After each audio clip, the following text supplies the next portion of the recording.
Hello students, आज PYQ series second lecture second day.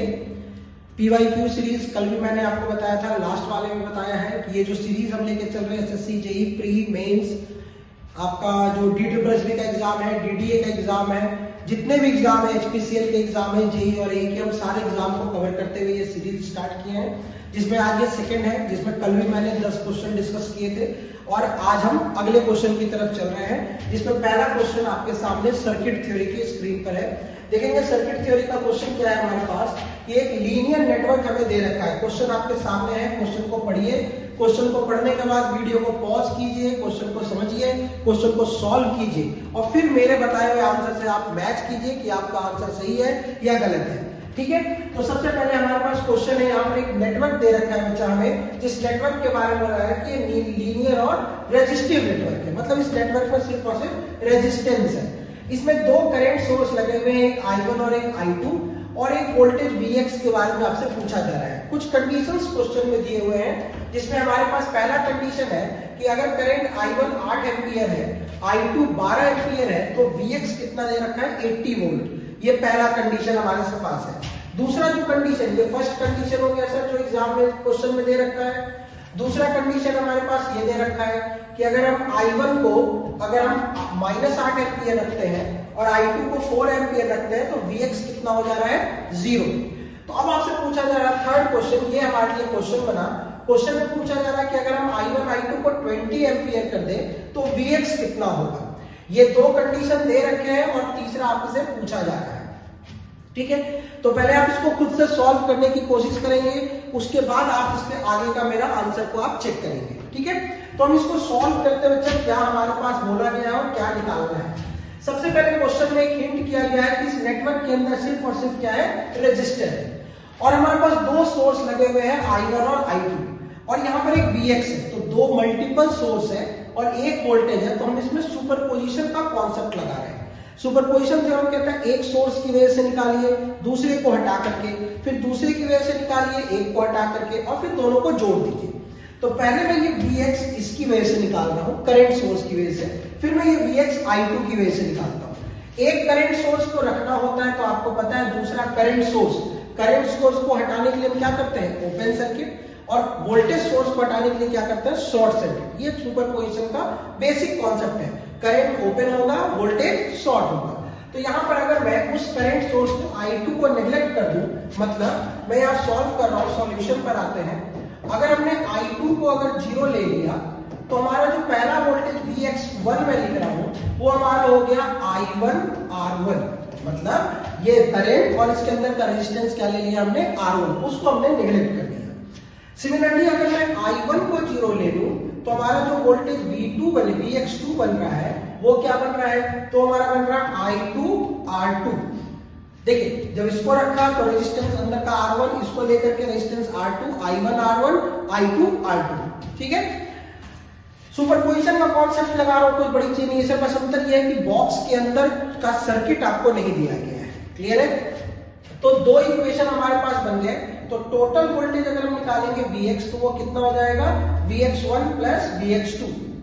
ठीक है, तो इससे अगर हम इक्वेशन कैलकुलेट करते हैं तो हमारा Vx वोल्टेज क्या बन जाएगा, Vx1 प्लस Vx2, मतलब I1 R1 प्लस Vx2 क्या हो गया, I2 R2। जब हमारे पास एक इक्वेशन हमें मिल गया, यही इक्वेशन बनाने के लिए हमें कंडीशन दिया गया था। अब इस इक्वेशन में हम ये वैल्यू डाल रहे हैं जो हमें दे रखा है। ठीक है, तो Vx1 equal to I1 R1 और I2 R2। तो पहले वाले में हम चेक करते हैं, तो पहला कंडीशन हम पुट कर रहे हैं, तो Vx दे रखा है 80 वोल्ट, 80 पर I1 कितना हमारे पास दे रखा है 8 और R1। सिमिलरली I2 कितना दे रखा है 12 और ये हमारा हो गया R2। सिमिलरली अगर हम सेकेंड कंडीशन डालते हैं तो Vx हमारा हो गया 0 इक्वल टू, ये हमारा हो गया -8 R1 प्लस 4 R2।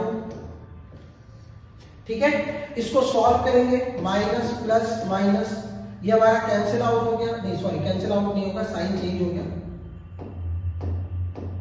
ठीक है ना, आप इन दोनों को करो सॉल्व, जोड़ो, तो कितना हो गया, ये हमारा कैंसिल आउट हो गया, हमारा हो गया 80 इक्वल टू, सॉल्व करेंगे कितना हो गया, 12 और 4 16 R2। तो R2 इक्वल टू कितना हो गया 80/16, ठीक है, 10/2 यानी 5, यानी R2 हमारा आ गया बच्चा 5 ओम। देखिए एक बार अगर कोई डाउट है तो आप बताइए, ठीक है। R2 5 आ गया, अब हमें क्या निकालना है R1। तो इस R2 को हम किसी इक्वेशन में डाल देते हैं और जब हम इसका R1 निकालेंगे कहीं इक्वेशन में पुट कर दीजिए, इक्वेशन 1 में 2 में किसी में भी, और आप R1 कैलकुलेट करेंगे। उम्मीद है आप R1 कैलकुलेट कर लोगे। जब हम इसमें R1 कैलकुलेट कर रहे हैं तो हमारा आ गया 5/2 ओम, यानी हमारा R1 आ गया और हमारा R2 आ गया, ठीक है। तो हम अपने इक्वेशन पे फिर से आते हैं और फिर से जरा इक्वेशन को चेक करते हैं। इसको मैं हटा रहा हूं, इक्वेशन को चेक करेंगे बच्चा हमारे पास। तो हमारे पास इक्वेशन है Vx equal to IR1 plus IR2, ठीक है। तो Vx अब हमें निकालना है, Vx से तो निकालना है, और I1 R1 plus I2 R2। तो I1 भी 20 दे रखा है, थर्ड कंडीशन। R1 कितना आया है 5/2, I2 भी दे रखा है हमें 20, और R2 कितना आया है 5। इसको सॉल्व करके हम Vx की वैल्यू निकाल सकते हैं। क्लियर है? ये Vx निकालने के लिए आपको बताया मैंने कि Vx कैसे निकालेंगे। तो 20 इंटू 5/2 प्लस 20 इंटू 5, इसको आप सॉल्व करेंगे तो ये हमारा आंसर कितना हो गया 150 वोल्ट। ये हमारा फाइनल आंसर है, ठीक है। समझ में आया? ये बहुत इंपॉर्टेंट और बहुत बढ़िया क्वेश्चन था, ठीक है, जिसको आपको सीखना है एग्जाम में आने के लिए। ये सारे एग्जाम के क्वेश्चंस होते हैं, ठीक है। तो मोस्ट प्रोबेबली मुझे उम्मीद है ये क्वेश्चन आपको समझ में आया होगा। हम अगले क्वेश्चन की ओर चल रहे हैं। नेक्स्ट क्वेश्चन आपके सामने है, जिसमें ये पूछा जा रहा है कि आप देख रहे होंगे सर्किट में फिर से एक ब्लॉक है। ब्लॉक है बोला जा रहा है, मतलब एक ब्लॉक है जिसके अंदर रजिस्टर है, और इस वोल्टेज के इसके सामने 3 वोल्टेज सोर्स लगे हुए हैं, E1, E2 और E3। तीनों वोल्टेज सोर्स से जो पावर निकल रहा है, बोला जा रहा है क्वेश्चन में, ये जो पावर सर्किट में दे रहा है वो 18 वाट है, जो दूसरा जो पावर दे रहा है वो 50 वाट है, और जो तीसरा पावर निकल रहा है वो 98 वाट है। मतलब ये तीनों वोल्टेज सोर्स इतने इतने पावर दे रहे हैं, ठीक है ना, ये सोर्स। तो बोला जा रहा है तीनों मिल करके टोटल मैक्सिमम पावर सर्किट में कितना होगा और मिनिमम पावर सर्किट में कितना आ जाएगा। ये तीनों, ये 18 वाट, ये 50 वाट और ये 98 वाट, ये तीनों दे रहा है इस लोड को R को। तो बताएगा तीनों मिल करके मैक्सिमम पावर कितना देगा और मिनिमम पावर कितना देगा। तो यहाँ मैक्सिमम पावर निकालने के लिए क्या हम तीनों पावर को जोड़ दें कि तीनों मिलकर इतना मैक्सिमम देगा। सर इसका पावर, इसका पावर, इसका पावर, सबका पावर जोड़ देता हूँ और बोलता हूँ मैं मैक्सिमम पावर इतना मिलेगा। सही है या गलत है? क्या होगा? बिल्कुल ही गलत है। क्यों गलत है सर? क्योंकि पहले मैंने पावर इसकी वजह से बोला 18, फिर इसकी वजह से बोला 50, फिर इसकी वजह से बोला 98, और तीनों को जोड़ दिया। तो आपने अलग अलग सबका निकाल के जोड़ा। कौन सा थ्योरम लगा दिया आपने? Superposition theorem. एक का पावर, एक का पावर, एक का पावर, सबको लाके जोड़ दिया, तो कौन सा थ्योरम लग गया? सुपरपोजिशन। और कल के भी लेक्चर में मैंने आपको बताया था सुपरपोजिशन थ्योरम से पावर कैलकुलेशन नहीं होता। क्यों नहीं होता? क्योंकि पावर एक नॉन लीनियर पैरामीटर है। नॉन लीनियर पैरामीटर में सुपरपोजिशन थ्योरम एप्लीकेबल नहीं है, इसलिए पावर कैलकुलेशन सुपरपोजिशन से नहीं हो सकता। तो आप सारे पावर को जोड़ करके टोटल मैक्सिमम पावर नहीं बोल सकते। तो अब आप आंसर कैसे करोगे सर? अब बोला जा रहा है फिर इसको कैसे सॉल्व किया जाए। तो हम सुपरपोजिशन वोल्टेज के लिए लगाएंगे, हम टोटल वोल्टेज की बात करेंगे। तो वोल्टेज ईएमएफ दे रखा है आपको, तो पावर का फॉर्मूला अगर मैं वोल्टेज से पूछूंगा तो P इक्वल टू क्या फॉर्मूला है? V²/R, V²/R। इसको जरा क्रॉस मल्टीप्लाई करेंगे तो V² इक्वल टू क्या हो जाएगा? P into R। तो अगर मैं रूट हटा दूं तो √P इंटू √R, मैं ऐसे लिख सकता हूं बच्चा। ये हमारा V का फॉर्मूला बनेगा।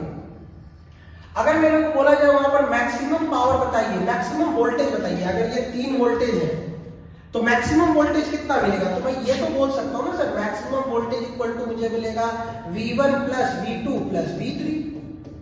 भाई सुपरपोजिशन थ्योरम जोड़ने के लिए वोल्टेज में चल सकता है, पावर में नहीं चल सकता। तो तीनों मिलकर के मैक्सिमम वोल्टेज कितना देगा? V1 plus V2 plus V3। तो इसमें अगर मैं वैल्यू पुट करूं total voltage V equal to, तो मैं ऐसे लिख सकता हूं total power P √ into total resistance R equal to V1। V1 का फॉर्मूला क्या लिखूंगा मैं? तो मैं लिखूंगा √ V1। तो क्या फॉर्मूला हो जाएगा? √ P1 under root r plus under root P2 under root r plus under root P3 under root r. तो अगर इससे आप निकाला जाए तो P max under root r में कॉमन लेके काट दे रहा हूं, तो P मैक्स अंडर रूट में इक्वल टू क्या फॉर्मूला हो गया, under root P1 plus under root P2 plus under root P3। ठीक है ना, रूट इधर से हटाने के लिए P मैक्स मैक्सिमम पावर क्या फॉर्मूला हो गया, स्क्वायर कीजिए दोनों तरफ, तो under root P1 plus under root P2 plus under root P3, ये तीनों का स्क्वायर, दोनों तरफ स्क्वायर कर दिया। तो मैक्सिमम पावर का फॉर्मूला हो गया, सारे पावर का अंडर रूट करके आपको क्या करना है, स्क्वायर कर देना है। यहां से आप मैक्सिमम पावर निकालेंगे सर, तो P मैक्स इक्वल टू क्या फॉर्मूला बनेगा, अंडर रूट P1 कितना है 18 का square plus under root 18 not square, under root 18 plus under root 50 plus under root 98 इसका स्क्वायर।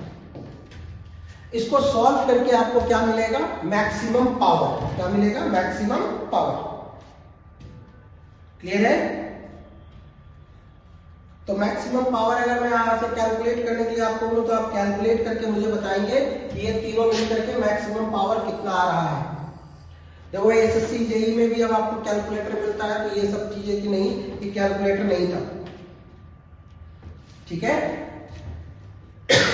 सिमिलरली अगर मेरे से बोला जाए कि सर मिनिमम पावर बताइए, यही से कॉन्सेप्ट उठाए जैसे डायरेक्ट, तो मिनिमम पावर अगर आपको निकालना है तो मिनिमम कैसे हो सकता है, तो जो सबसे बड़ा पावर है उनमें से दो छोटे पावर को हम क्या कर देंगे, माइनस कर देंगे।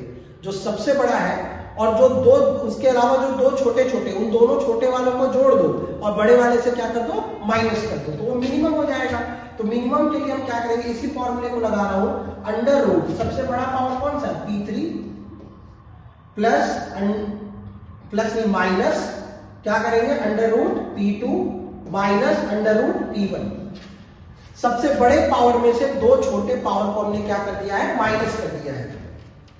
ठीक है। और ये चीज करके लास्ट में क्या लगा देना, स्क्वायर। आप इसको सॉल्व करेंगे, ये मिनिमम पावर है। फिर मैं बोल रहा हूं मिनिमम पावर कैसे मिलेगा सर, जब आप दो छोटे वाले को जोड़ दो और बड़े वाले से माइनस कर दो, तो वो सबसे कम पावर हो गया। ठीक है, यही कॉन्सेप्ट यूज कर रहे हैं। तो फॉर्मूले पे ध्यान देना, हम डायरेक्ट जोड़ नहीं सकते, डायरेक्ट माइनस नहीं कर सकते, क्योंकि सुपरपोजिशन थ्योरम में पावर कैलकुलेशन नहीं चलता।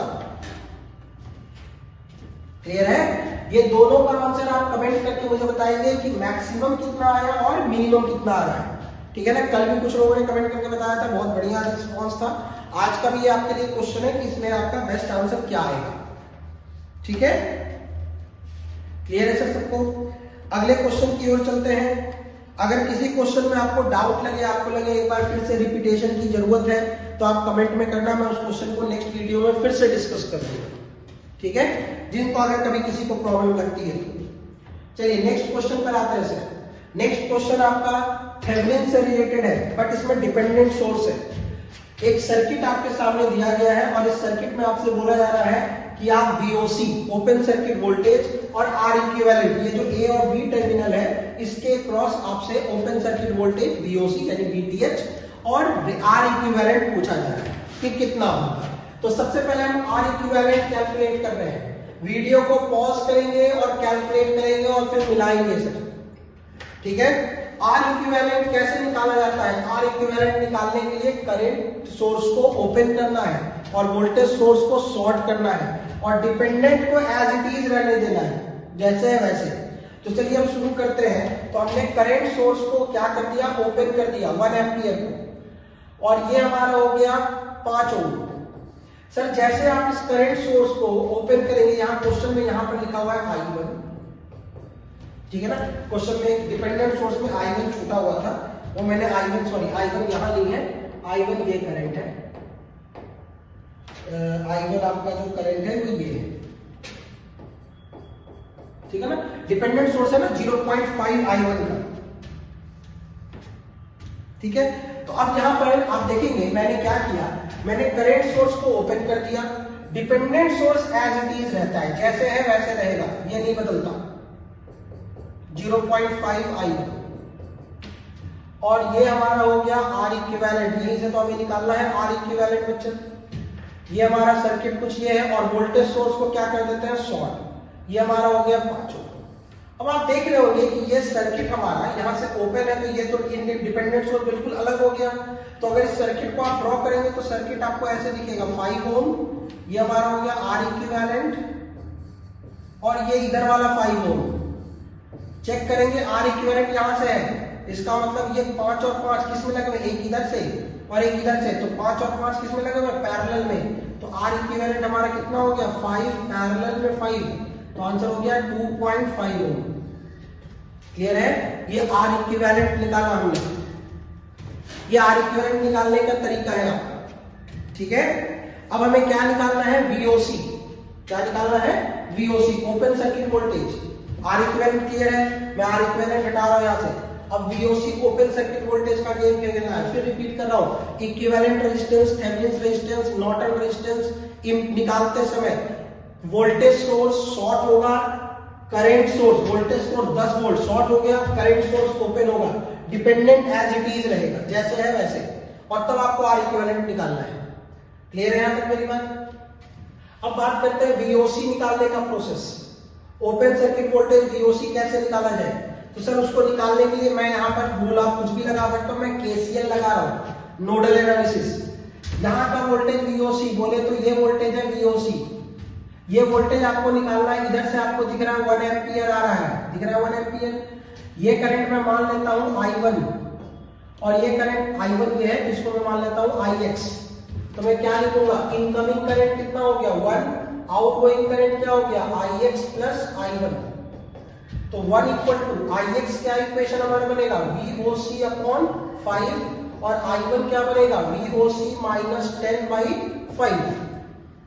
ठीक है, ये आप कई लोगों को जिनको जो मेरे से पढ़ते हैं उनको मैंने बता रखा है कि कैसे केसीएल लगता है। ठीक है, बाकी आप कोई और प्रोसेस से भी लगाना चाहो लगा सकते हो।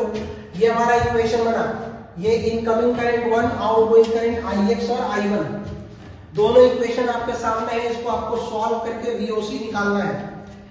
ठीक है, जब आप इसको सॉल्व, उम्मीद है आप इसको सॉल्व कर सकते हो, सॉल्व करने में कोई बड़ी बात नहीं बचा। 5 इक्वल टू क्या हो गया 2VOC माइनस 10, तो VOC इक्वल टू कितना हो गया 15/2, आंसर 7.5 वोल्ट।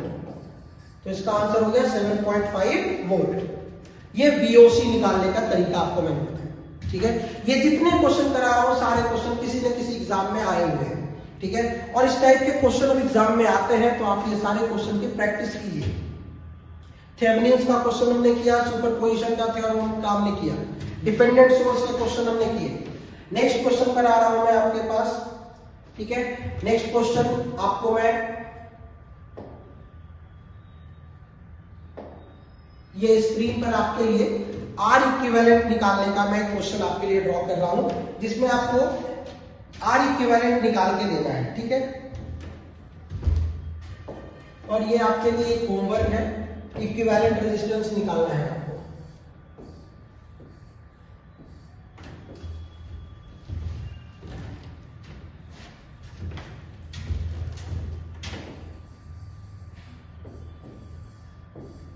ये 1 किलो ओम है, ठीक है ना, 1 किलो ओम, और ये हमारा करंट, ये हमारा दे रखा है 1 वोल्ट I, ये हमारा VS है 1 वोल्ट। ठीक है, और ये हमारा करंट है 99I, और एक करंट यहां से है I। ठीक है ना, 99I और I, और यहां पर हमारे पास हो गया A और B, terminal A terminal B। यहां से आपसे बोला जा रहा है आर इक्विवेलेंट निकाल के बताइए इक्विवेलेंट रेजिस्टेंस कितना है। इस क्वेश्चन में तो ध्यान देंगे, जरूरी नहीं मैंने डायग्राम स्ट्रक्चर ऐसे बनाया है, आप इसको देख करके देख सकते हो। करंट सोर्स है 99